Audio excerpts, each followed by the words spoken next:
6 hyènes avaient formé un cercle serré et menaçant autour d'un bébé éléphant au milieu d'une clairière baignée de soleil. L'air était épais de poussière et de tension, l'herbe sèche bruissant sous la légère brise, mais le petit éléphant ne percevait rien de tout cela. Seule la terreur emplissait son petit corps. Il était minuscule, à peine âgé de 3 mois, tournant sur lui-même et poussant des cris désespérés à la recherche de sa mère. Mais elle était introuvable, le laissant complètement seul en plein air. Le mâle alpha des hyènes, reconnaissable à son oreille déchirée, se jeta en avant dans un mouvement brutal, faisant sursauter le bébé. Ses petites pattes peinaient à le maintenir à l'écart des mâchoires qui claquaient. Dans sa panique, il heurta une autre hyène qui s'agrippa immédiatement à sa queue, provoquant un cri aigu. Chaque instinct lui criait que c'était la fin. J'enfonçai la pédale d'accélérateur, le jeep rugissant à travers les buissons, les branches craquant contre le capot, la clairière se rapprochant à chaque battement de cœur. Sur le côté, une 3e hyène surgit, visant les jarrets du petit, une tactique classique, immobiliser la proie avant de la déchiqueter vivante. Mes mains se crispèrent sur le volant. Le jeep entra dans la clairière avec fracas. Je saisis mon fusil et tirai en l'air. Le coup résonna à travers la savane comme un tonnerre. Les hyènes hésitèrent, mais ne s'enfuirent pas immédiatement. Elles s'arrêtèrent à une vingtaine de pas, grognant et hurlant entre elles, les yeux fixés sur le bébé comme pour calculer leur prochaine attaque. Je sautai du véhicule, le cœur battant, attrapai un pistolet à fusée éclairante et tirai directement sous les pattes du mâle alpha. Une flamme rouge éclatante explosa avec un bruit assourdissant. Finalement, la meute vacilla. Le mâle alpha aboya un ordre sec, et les hyènes s'éloignèrent dans les hautes herbes, les yeux rivés sur nous jusqu'au dernier instant. Le bébé éléphant tremblait, sa queue saignant légèrement de la morsure, juste une égratignure, mais suffisante pour marquer cette rencontre traumatisante. Lentement, je m'approchai, veillant à ne pas l'effrayer. Le bébé hésita, puis s'avança prudemment vers moi, frottant ma jambe de sa trompe et poussant un petit gémissement. Il était complètement seul. Les éléphants n'abandonnent jamais leurs petits, mais d'une manière ou d'une autre, celui-ci s'était égaré. Seul, sans défense, le vaste monde de la savane devenait un véritable piège. Si je le laissais là, les hyènes reviendraient dans quelques minutes. Je pris la radio. Base, ici Kofi. J'ai trouvé un éléphanteau isolé dans le secteur A. Aucun signe du troupeau. Je vais le suivre, je vous tiens au courant. J'examinai le terrain alentour, branches cassées, empreintes profondes de pas lourds et crottes fraîches. À environ 50 pas, je repérais des sillons dans le sol, preuve que des éléphants adultes étaient passés récemment. Le sentier menait vers le nord-ouest, en direction des collines lointaines. Le bébé trottinait derrière moi, essayant désespérément de suivre, ses petites jambes tremblant à chaque pas. Nous suivîmes la piste avec prudence. Les signes devenaient plus évidents, branches d'acacia rongées, droppings frais non encore dispersés par les scarabées. Le troupeau était passé il y a à peine 1 heure. 20 minutes plus tard, nous atteignîmes un lit de rivière asséché, seulement pour découvrir un troupeau de buffles de l'autre côté. 30 animaux imposants, leurs cornes courbées scintillant au soleil, fixant notre passage. Les buffles sont trompeusement dangereux. Ils tuent plus d'humains que les lions en Afrique. Le bébé éléphant se pressa contre moi, oreilles dressées, trompe tremblante. Je connaissais instinctivement les règles. Pas de mouvement brusque, pas de course, pas de regard direct. Pas à pas, je guidais le petit autour du troupeau, ma main sur sa tête, murmurant doucement pour le calmer.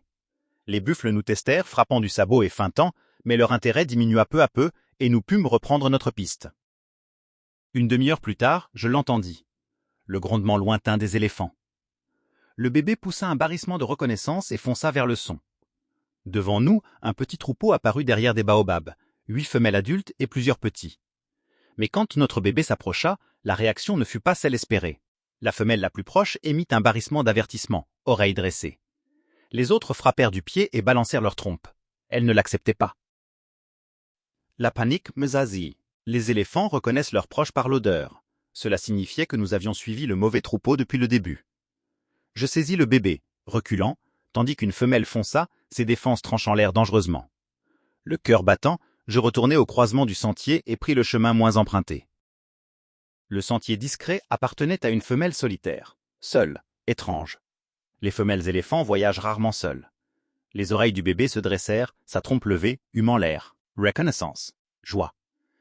Il se précipita en avant, plus vite que je ne pouvais suivre, et là elle était, sous un acacia isolé, immobile, yeux troubles, respiration laborieuse.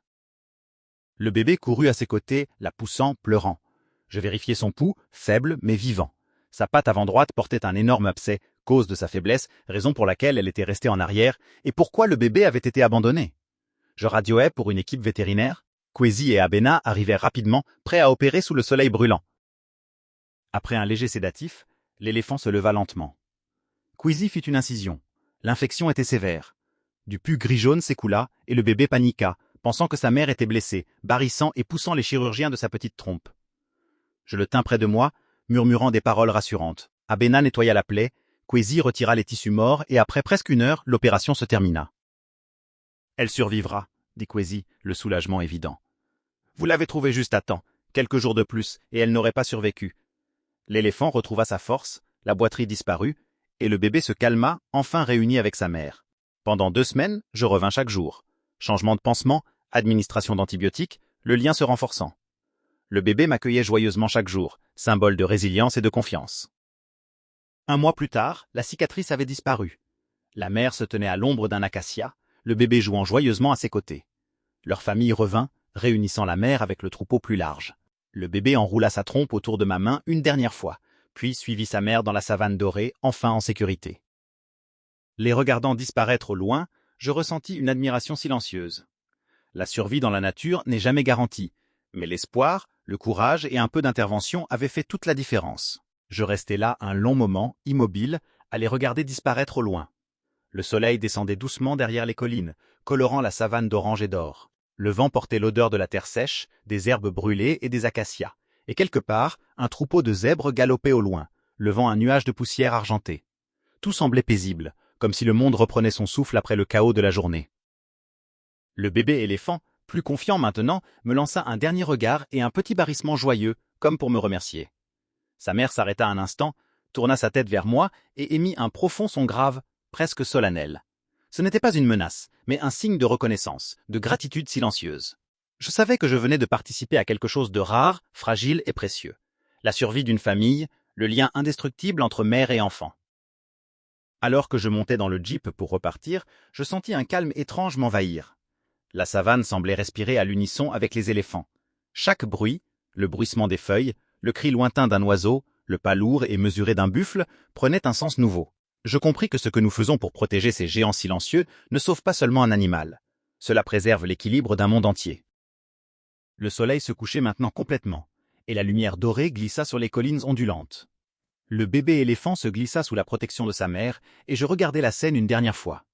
Leurs silhouettes s'éloignaient, petites et grandes, jusqu'à se fondre dans la chaleur de la savane. Je démarrai le jeep et pris la route du retour, le cœur léger, mais rempli de respect. Ce jour-là, j'avais appris que même dans la solitude et le danger, la ténacité, le courage et un peu d'aide peuvent ramener l'espoir. Et quelque part, au milieu de la vaste savane, un petit éléphant et sa mère reprenaient leur voyage, libres et ensemble, exactement là où ils étaient censés être.